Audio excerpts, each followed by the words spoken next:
E a Bíblia diz, então, lá em Colossenses 1,15, que Jesus é a imagem do Deus invisível. Então, Jesus também tem imagem. Ele foi a primeira criação, foi uma imagem para Jesus. Aí, então, é que a palavra pôde ter início. E quando Jesus passou a ter uma imagem, na imagem dele havia uma boca. Amém? Aí a palavra começou a existir. Quando? Quando houve a primeira criação. Mas Deus não falava? Não, não precisa falar. Ele não tinha boca, ele é invisível. Ele se comunica de uma forma diferente. Tanto que, às vezes, quando Jesus estava aqui e ouviam a voz de Deus, alguns diziam, não, foi um trovão, foi um barulho. Foi, não é? Lá em João 12 isso acontece, no batismo de Jesus também, Mateus capítulo 3. Ouviu-se uma voz no céu, mas nem todos ouvem. Uns ouvem, os outros não ouvem. Então, veja, a comunicação de Deus é diferente da nossa. A de Jesus é igual, ele tem boca, ele fala.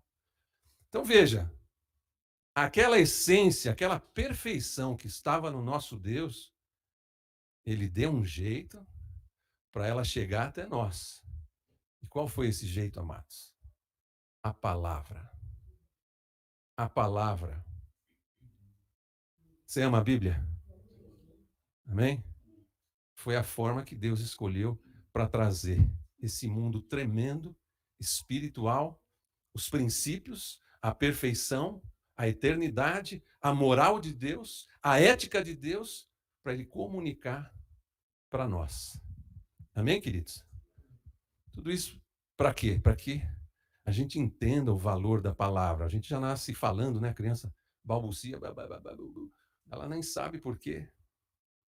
Mas se a gente for lá atrás e buscar entender, foi o primeiro ato de Deus para se aproximar do homem. Por isso que Jesus é o Verbo. Ele é o Deus que fala. O Pai é invisível, o Espírito Santo é invisível. O Espírito Santo usa a nossa boca. Mas quem é o Deus, o Verbo? É Jesus. Ele é o Deus que tem boca, que fala. Então a palavra tem origem no esforço de Deus para se aproximar da criação dele. E se você pegar a sua apostila aí, quer dizer, nós passamos o arquivo, né? Todos têm? Da apostila, da introdução bíblica? Tá, né? Então, parece-nos difícil acreditar em um mundo sem uma Bíblia. Todavia, durante os primeiros tempos, parece que não havia revelação escrita. Não se registra sequer escritos inspirados antes dos dias de Moisés. Apesar de haver homens santos naqueles dias primitivos, com os quais Deus tinha frequentes comunicações verbais, mesmo assim nós não encontramos escrito que qualquer um deles fosse inspirado para escrever a palavra de Deus. Bom, a ciência confirma isso, né? A arqueologia confirma isso.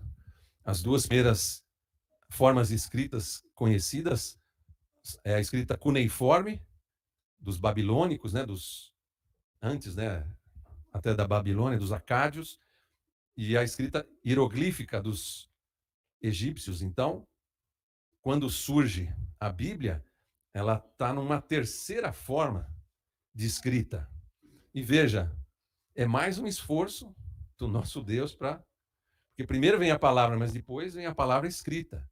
E o homem não era muito adepto da palavra escrita. Imagina que ela começa a surgir 2000 e poucos anos antes de Cristo, nessas duas formas que eu falei, hieróglifos e escrita cuneiforme. Era feita com uma cunha, então era vários tracinhos, né? Aí eles cruzavam e formavam símbolos que tinham uma mensagem ali. Os hieróglifos da mesma forma, era uma figurinha, né? Então, segundo o nosso arqueólogo mais famoso do Brasil, né? O Rodrigo Silva, ele diz que a letra A era a cabeça de um boi. E aí ela foi migrando, foi sendo simplificada e chegou no nosso A nos dias de hoje. Então ele diz que, e eu acredito, né, por isso estou repetindo essa informação, existia uma escrita mais simplificada que era utilizada pelos beduínos lá do deserto, lá em Israel. Uma escrita proto-sinaítica, que falam, né? E aí, então, porque, sabe, cientista gosta, ama duvidar da Bíblia. Eles têm uma tara para duvidar, para lançar dúvida na Bíblia, que só o diabo explica, né? Então, eles começaram a dizer que não existia nem escrita na época de Moisés. Ainda mais hoje que se acredita que Moisés não viveu 1.200 anos antes de Cristo, mas 1.400. Mais longe ainda da escrita encontrada.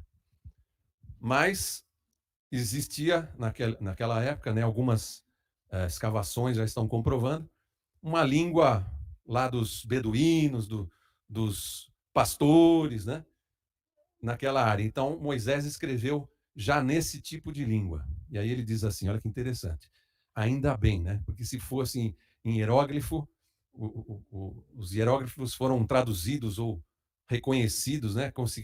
O homem conseguiu entender o que eles diziam em 1800 e alguma coisa, 1800 e pouco, Champollion descobriu. E a escrita cuneiforme um pouquinho mais tarde. Então a gente até hoje não ia saber o que estava escrito na Bíblia se Deus não tivesse inspirado homens a escrever de uma forma mais simples, de uma forma que ficasse mais popular, né? O homem, ele gosta de exclusividade, ele gosta de segredo, né? Então as pessoas às vezes não ensinam tudo, ensinam uma parte, fica só para a elite. Deus não é assim. Amém, amados?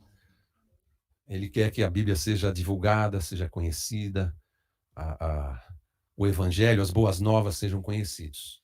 Então, fazendo parte disso, ele já prepara, né, todo o terreno para que o homem possa receber uma palavra escrita também, é lógico, ela evolui, né, o hebraico evolui, mas de uma forma mais simplificada e que pôde ser difundido. Lógico que no começo menos e depois vai aumentando, né, a palavra de Deus vai ficando mais conhecida, o homem vai aumentando o seu conhecimento. E tudo isso, às vezes a gente pensa assim, puxa, está demorando para Jesus voltar 2000 anos, mas quantas coisas ele está fazendo no mundo físico que o homem demorou muito para entender.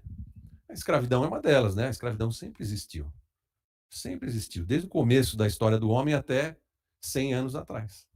100 e poucos anos atrás. Que Deus, ele ama a liberdade, amém, queridos? Por que Deus ama a liberdade? Sem liberdade, toda escolha ela pode ser impugnada. O advogado sabe disso. Se o cliente chegar no escritório e falar assim, eu fui coagido, doutor, para assinar isso daqui, então é nulo. Quando alguém restringe a tua liberdade de escolha, o teu julgamento ele pode ser anulado.